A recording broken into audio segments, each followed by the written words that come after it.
Uy! Hi sa inyo mga kahulsam. Short quiz muna tayo about dun sa long form video natin. Kung natapos mo at kung may nakuha ka, eto para sa ito. Kung hindi mo pinapanood yon, wala kang pakialam, ayaw mo dun, scroll up ka na lang. Pero para sa mga ano dyan, gustong malaman kung ano ba, may nakuha ba kayo dun, ito para sa inyo. Ba't mukha ka naman ni Grim Reaper ngayon, Der? Ano meron?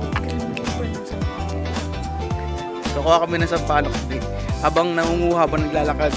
Ito yung quiz. Again, ito ay short quiz para doon sa long form video natin na about work-life balance. No, ba't hindi ako nag-agree doon?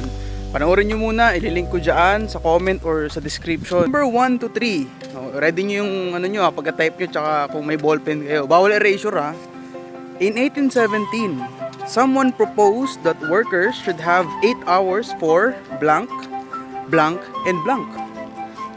1 to 3. Fill in the blanks agad. I-pause nyo na lang habang nagsasagot kayo. Okay, number 4.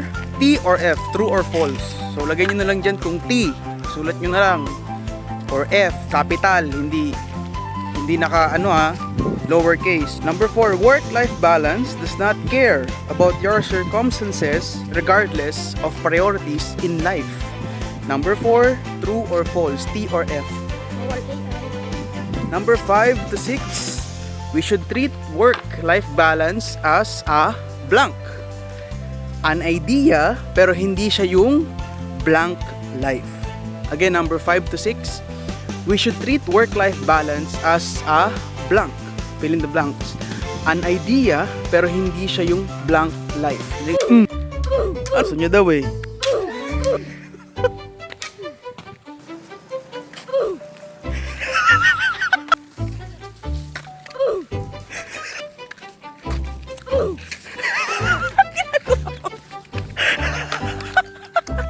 Ano ginagawa mo? Ulam. Oh, dyan sa likod. Ba't ang ingay dyan? Nagkokopyaan. Punitin ko papel nyo. Oh, number ano tayo? 7. In the Industrial Revolution, who proposed the 8 hours for different aspects of a worker? Again, number 7. In the Industrial Revolution, who proposed the 8 hours for different aspects of a worker? A. Ikaw. B. Sander J. Pogi. C. Sir E.M. Sir A.M. D. Robert Owen. Type your answers dyan. Take note of your answers. Number 9. Ito Tagalog. True or false? T or F ulit tayo. Caps lock.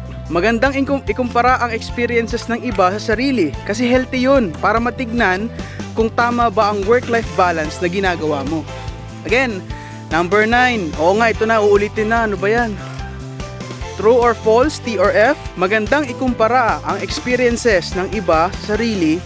Kasi healthy yun. Para matignan kung tama ba ang work-life balance na ginagawa mo. Final question. True or false pa rin para mabilis na lang.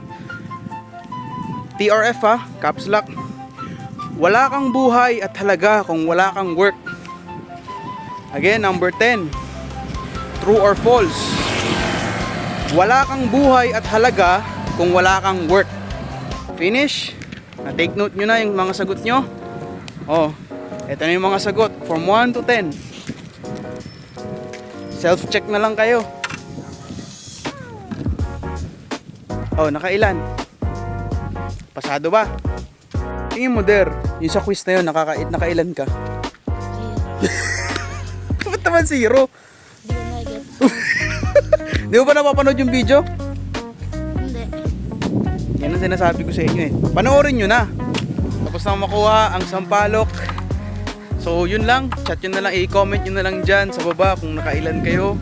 Ayan, tapos kung may mga topic suggestions kayo or query or questions, ayun, ilagay nyo lang dyan or i-PM nyo ako. This is Joey, Joel Maglipon. Let's talk about anything under the sun, but let's make it wholesome. Ayun, God bless, stay wholesome, bye!